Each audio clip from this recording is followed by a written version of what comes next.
Hi guys, welcome to Hoopsters Presents the Super Hooper Contest.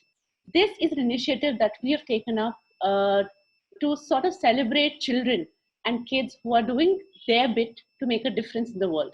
It could be as simple and as thoughtful as helping out around home, or it could be some initiative that they've taken up and are pursuing on a regular basis. So today we're talking to this young man called Mr. Siddharth Sunderarajan. Hi Siddharth, Hi, how are you? I'm doing great. How are you doing? Great, great. Tell me, how are your classes going on? Everything's online? Classes are going on great. We just ended for winter break. Things are going pretty good over here. Okay. So, are you finding online classes easier than regular school, or do you miss regular school? Well, there's a sense of give and take. There's some great aspects about it. The world, sometimes it's just nice to wake up like a little bit later in the day and you don't have to worry about the commute to school. It's a lot easier in that sense, but sometimes when you're learning concepts it's a little bit more difficult to learn stuff online, and you Right. feel a little bit more detached as compared to when in a classroom scenario where you're able to communicate with your teachers, with your fellow students. So it's a little difficult in that. Right. So, you know why we're talking to you today? Because we think of you as one of our super hoopers. Because what we have heard is that you play music every week, if I'm not wrong, for people who are Yeah. at a cancer hospital. Tell us Yes. something about that. Tell us what you do and how do you go about this? Okay. So I've been playing the guitar, classical guitar, ever since I was 8, and I've just been doing like music exams, going to workshops and stuff. But I wanted to apply this skill that I've learned to the real life and try to make some sort of difference. It doesn't have to be huge, but at least something small. So a couple of years ago, I think in ninth grade, maybe 3 years ago, 2 to 3 years ago, I went to this hospice that was located near me called Karnashika, which provides free palliative care to its patients.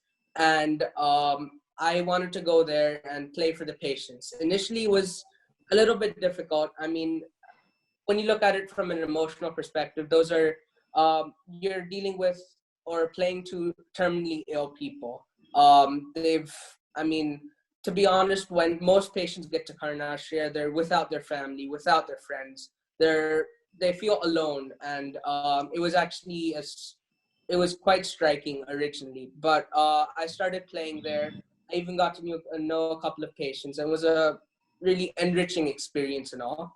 Now, since the lockdown has started, my role over there has transitioned a little bit, more of organization. Like, for example, I organize webinars for Karnashia with corporates, and I'm also the head of social media at the organization. So I control all of their Twitter handles, Instagram handles, and everything. I work on that. And I've also taken some roles where I've done fundraising for Karnashia. So gradually my role has transitioned from just playing the guitar, but I want to help the organization as a whole. So that's what I've been doing. So why this place? How did you get into this place? Did you have any friends or family recommend it, or did you just walk in one day and say, listen, I want to get involved, tell me what I can do? Well, like I said, originally I intended to go and just play the guitar. I actually heard from a friend of mine about the place. So I originally went there, and I went up to the reception. I talked to a few people and asked if it was okay if I could start playing the guitar for the patients. They usually have some sort of arts and crafts activities planned for the patients on the weekends. So they originally gave me a slot to play within then. And then week after week, as I started going over there, I got to interact more with the patients, and it was a better experience overall. It was a little difficult initially because, again, the situation of the patients in such an environment, it's very difficult to reach out to them. But as time went on, it became a little bit more easier on my part. And I think music helps in that sort of way. It really helps you bridge onto other people and help you connect, even without saying a word or two. So that's what I think special about music and special about Karnashia as well, because they let me go in and give it a shot. How old are you, Siddharth? Right now I'm 16. So you started this when you were about 12 or 13, is that right? I started when I was 14, so it's been like a 14. couple of years. Yeah. Right, right. So when you were 14. And which school do you go to? I go to Greenwood High International School. I'm currently an IB student over there in Okay. 11th grade. Correct me if I'm wrong. Didn't you and your classmates start like an online program during the quarantine? Yes, we did. It was called quarantine learning. Around 10 or 11 of us co-initiated this program called quarantine learning, where we provided free, where all of us students, we thought, oh, we have these many skills. What my friend can do card tricks. My other friend could like do like the Rubik's Cube really well. And we wanted to pass it on, especially to kids younger than us, so that they can find something A, to entertain themselves, B, to really find something that they're passionate about. Because even if it's like card tricks or Rubik's Cube, it's still a passion. So we felt like we could help others by doing something without and try to spread that on to others. So that was the intention of the organization. I was also involved in another initiative called Musical Messiahs, which I co-initiated with my other friends as well, which helps raise money for nonprofit organizations that have some sort of cause behind them. We worked with a disability school in Rajasthan called SKSN, and we're able to raise over $1.5 lakh for them. Wow. Through giving online concerts and receiving donations from people.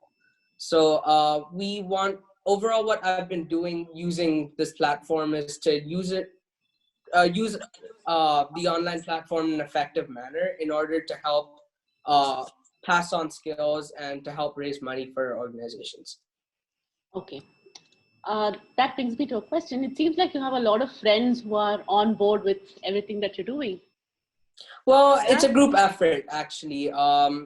We take different roles when you go to it. A few of my 10 friends are a lot more tech savvy than I am. I'm not the most tech savvy guy out there, but I like teaching kids. So in that way, I felt like we got along well together, because there's a lot of moving parts over there. And overall, I'm really happy with the outcome that came out of it. And with your quarantine learning program, what was the Yeah. response you got from, because you were dealing with kids younger than yourself, Yes. what was the Yes. kind of response you got from them? We actually had a really great response. By the end of it, we had over 100 kids registered for all of our sessions. We were able to offer 10 different programs, ranging from musical ones to arts and craft. We even had writing programs. So we had a wide array of programs, and we were happy overall as a group that we were able to pass on some sort of skill, whatever the skill may be, to a generation younger than us, and help them understand and follow what they're passionate about. So overall, it felt like a success. Yeah. Okay. So is this something you've been doing since you were really young, Siddharth? Because for you to suddenly get up and say, I want to do all these initiatives, Yeah. how have your parents played a role in this? How have they encouraged you, and how have they pushed you since you were a kid? You're still a kid, but since you're a really... Yeah. Yeah. Well, ever since I've been a kid, my parents really, they're the ones who really introduced me to music. I was 8 when I started playing the guitar. I also played the cello and the viola for a little bit of time. So my parents really helped me get that initial nudge into music. But after that, I started finding my own passion within music. It really, I mean, to be honest, like the first 2 years were almost like a burden to me. Like going to lessons every week. Right. But then after that, I started looking at it in a different manner. I thought, well, music is just another form of communication, right? We're speaking right now. The same emotion or something can be conveyed through music. So I started looking at it from that angle. And I attended a few workshops as well, and that really helped me gain a new perspective into music. And I actually started appreciating it after that. And I kind of no longer needed that driving force in order for me to go to my lesson and learn the guitar or something every week. And I wanted to do that. That's the change that really happened. And then ever since that, I've been thinking, how can I apply that to the world and make the smallest differences to the world using what I have. Right. And is your school aware of all these things that you guys are up to, and how have they been supporting you guys? The school's been extremely supportive of it. They've in fact featured us on their website and stuff like that. And they've been really helpful about the entire thing. Yeah, it's really been nice working with the school alongside that, and they're pretty much aware of almost everything that's going on. All right. Uh, Tell me, Siddharth, how important are your friends and your peer group when it comes to motivating each other to do such things? I mean, do they play a big role? Do your friends inspire you? Do you do that to them? How does it work? What do you guys talk about? Well, when we're talking about these sort of like initiatives from this perspective, when you look at it, it's sometimes it's not all of us who are always the most motivated to do something. Originally, someone has to kind of drag something, someone else along. But once we're all committed to a cause, I feel like there's pretty much nothing that could tell us don't do it or not. We're very motivated once we're committed to something. So that initial push again has to be given by someone. And that changes from person to person, because some people I feel are connected to some causes more than others. Like, for example, you might be connected more to an environmental cause than you may be to a humanitarian cause, but that's your personal preference, and there's nothing anyone can do to change about that. All someone can do is just give a little bit of motivation for you to be committed, and then after that, you're committed to the cause and you'll work hard. That's how I see things, and that's how me and my friends would operate when we do these initiatives. Okay. Uh, so when you were playing at Karunashraya for the patients, can you think of any one incident that really made you feel like, wow, what I'm doing is worth it? I mean, it's really nice at what I'm doing. Was there any moment? Yeah, this was actually probably a year and a half ago. I played.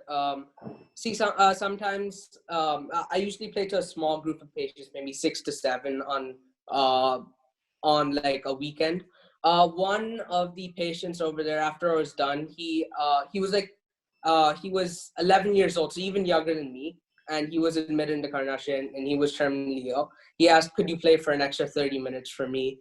And somewhere I felt like I was actually making a difference, because I just before that I was, like I told you in the beginning, it was a little bit difficult for me because I didn't really understand the gravity of the situation.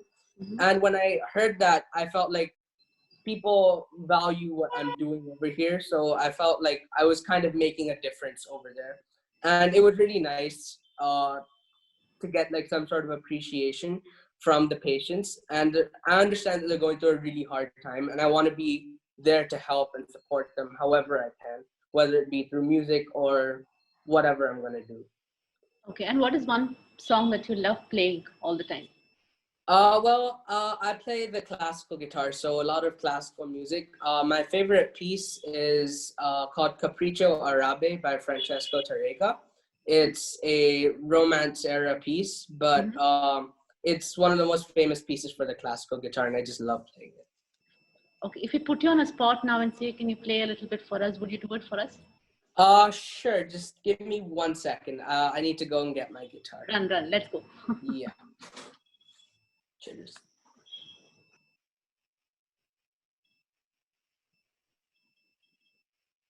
All right, so we are waiting for Siddharth to bring his guitar for us. And I can't wait. I've never heard of this piece before, so I'd like to listen to it.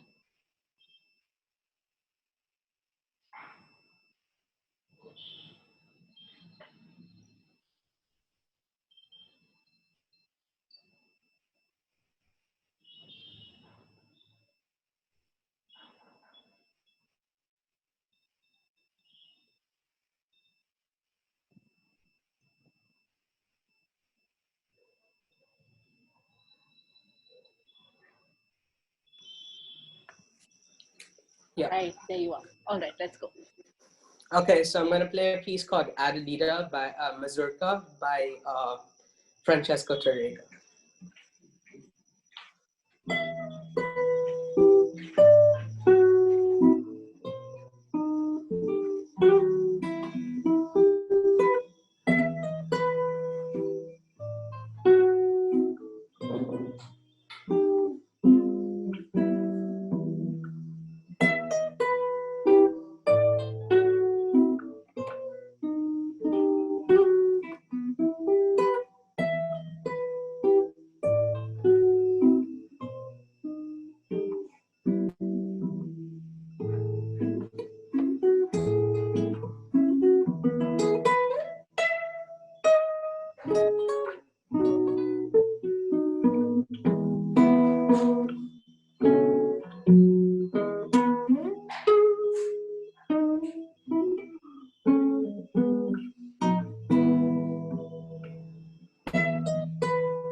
Well done, man. Thanks. So how did you? So who's your teacher? Who teaches you here? My teacher is, I've actually had the same teacher since I was 10. I used to live in the US for some time. So I've been continuing with the same guitar teacher ever since. And I've in fact been learning through like FaceTime with him all these years since I moved here. So yeah, it's been pretty nice there. All right. Siddharth, this is my last question to you. Now, you're somewhat aware about what Super Hoopers is. So the idea is to put children like you or maybe younger, older than you, who are taking up such initiatives because it is really inspiring, okay? Even for adults to see that kids can do so much, right? It is really inspiring. So why do you think an initiative like this would be important for the future generation or your generation? Why is it important? Initiatives like this, more than what you actually accomplish, in my opinion, what connection do you have with the cause is the more primary thing. Like, for example, in the case of Karanashriya, the fact that I experienced firsthand what was going on over there, what condition people were in, it made me more connected with the cause and empathetic towards what was going on, the pain, the suffering they had to endure as part of this terminally ill thing. Sure, I tried playing the guitar to help solve that, but I think the primary thing that I accomplished out of this was the fact that I was able to connect with a cause. And that's really what's most important to me rather than what I'm able to do. I want to expose myself to these causes and really get a more profound understanding of what's going on around me. All right. Thank you so much, Siddharth. Good Thank you luck so with your much for exams having coming me. up. My exams just ended last week, so Lovely. yeah, How did they nice. go? They went pretty well. Yeah. Good, good. Good to hear that. All right, you guys have fun. And thank you guys for watching. This is the Super Hooper show by Hoopsters. And to read more about people like Siddharth and his peers, please log on to www.hoopsters.in. And if you have any such stories to share, please write to us. You can submit through the website or you can write to us on info@hoopsters.in. Thank you. Thanks, Siddharth. Have a good evening. Thank you so much. Thank Same you to for you. playing for us. Thank Not you. a problem. Thank you guys so much. Bye-bye. Thank you. Bye.